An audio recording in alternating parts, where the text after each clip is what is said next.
Yeni bir videodan herkese merhabalar. Bu videoda ikna kabiliyetinizi geliştirecek 6 yöntemden bahsetmeye çalışacağım. Bu yöntemler Robert Cialdini tarafından belirlenmiştir. Genel olarak alacağınız kararlarda ve yapılmasını istediğiniz bir durumun yapılması konusunda insanların kararlarını etkilemek ve onları değiştirmek zordur. Bu duruma kafa yoran Cialdini, bununla ilgili yazdığı İknanın Psikolojisi kitabında 6 ilkeden bahseder ve iknanın psikolojisine değinir. Bu kitabın Türkçesinde bulabilirsiniz. Bu videonun konusu da tam olarak bu ilkeleri açıklamak ve bunları örneklerle desteklemek. Öncelikle bu 6 ilkenin neler olduğunu hızlıca belirtelim ve daha sonra ayrıntılı bir şekilde açıklamaya çalışalım.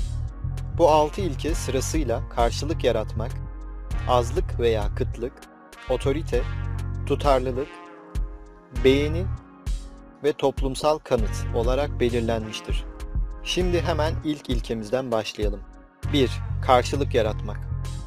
İnsanlar üzerinde etki oluşturmak ve onların kararlarını etkilemek konusunda belki de en önemlisi bir karşılık yaratmaktır.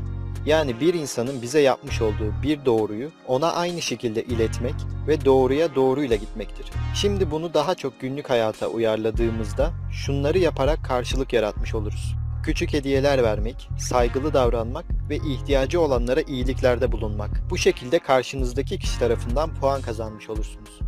2. Azlık veya kıtlık. Bu durumu en basit haliyle şu şekilde açıklayabiliriz. İnsanlar az veya kıt olana değer verir. Yani bir şeyi değerli kılmak için onu kıt olarak göstermek yine ikna psikolojisinde kullanılır. Bunun en güzel iki örneği şunlardır. İnsanlara sınırlı bir süre verilerek eğer o süre içerisinde eylemini gerçekleştirirse kazançlı olacaklarını onlara aktarmaktır. Genelde alışveriş mağazalarının kullandığı bir teknik olmakla birlikte bir kerelik teklifler sunularak kıtlık etkisi yaratmak amaçlanır. İkincisi ise sınırlı sayıda kişiye bilgi, hizmet veya bir takım özel seçenekler sunulduğunu insanlara aktarmaktır. Bu şekilde yine insanlar özel olduklarını düşünerek ona yönelmek isteyeceklerdir. Üçüncüsü otorite. Kısaca otorite ise bir insanın bir bilgiyi veya durumu kabul etmesi için onun bir otorite tarafından veya alanında uzman olan bilgili bir kişi tarafından verildiğinin bilinmesi yeterlidir. Bu durumda eğer uzman bir durumda olduğunuzu karşı tarafa bildirebilirsek onu ikna etmemiz kolaylaşacaktır. Elbette kendinizi övmek buna örnek olarak gösterilmez. Örneğin bir ofise sahipsiniz ve bu ofisinizde uzmanlık gerektiren bir iş yapıyorsunuz ve insanlara ben biliyorum izlenimini verebilmek için diplomalarınızı, başarılarınızı veya katıldığınız seminerlerin belgelerini görünür bir şekilde duvara asmanız size pozitif bir etki sağlayacaktır. 4. Tutarlılık. Bu ilke adından da anlaşılacağı üzere tutarlı davranmak gerektiğini savunur. Yani bir söz verdiğinizde bunu yerine getirmeniz sonrası için bir güvence oluşturacak ve insanlar size güvenmeye başlayacaklardır. Bunun bir örneği de insanlara bir şeyleri zorla yaptırmak yerine onları teşvik etmek ve yapacakları işte gönüllü olmalarını sağlamaktır. Yani insanlar bu durumda kararlarını kendileri verdiklerini düşünüp katılmaya daha istekli hale geleceklerdir. 5. Beğeni.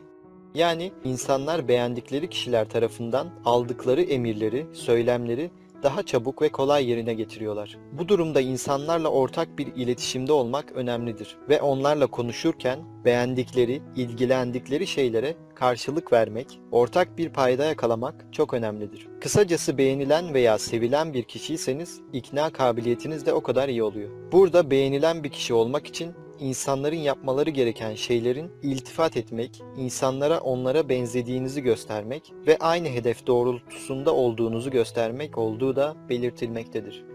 Altıncı ve sonuncusu toplumsal kanıt. Toplumsal kanıt, insanların bir karar alacağı zaman veya bir işi yapacağı zaman topluma bakmaları durumunu ifade eder. Yani sürü psikolojisi olarak da tanımlayabiliriz. Bu noktada eğer bir kişiyi ikna etmek istiyorsanız ona toplumda bu durumun yaşandığını ve olumlu sonuçların alındığını göstermeniz gerekiyor. Bu durumu tersinden düşünecek olursak yine geçerlidir. Yani yapıldığında kötü sonuçlar ortaya çıkaracak bir durumu yapılmaması gerektiğini yine bu durumda örnek verebiliriz.